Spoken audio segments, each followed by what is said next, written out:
il Gabibbo. Da Bernardi vi spacco la faccia io, Beh, subito un bel Manuel Amadei, la serata è stata benissima, bellissima, siete stati benissime. Manuel Di Mattei muto, Tania Cerveglieri che invece ha cantato, Alberta Saccani, Valentina Cartavituro, il sottoscritto Luca Veneziano, Benedetta Cocci, il grande, mitico Fabrizio Vecchioni, chi c'è? Maria De Filippi. Ragazzi, fate i bravi!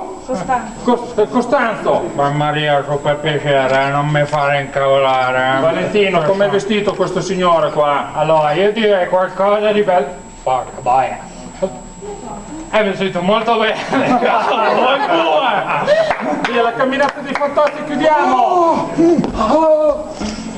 Molto bene.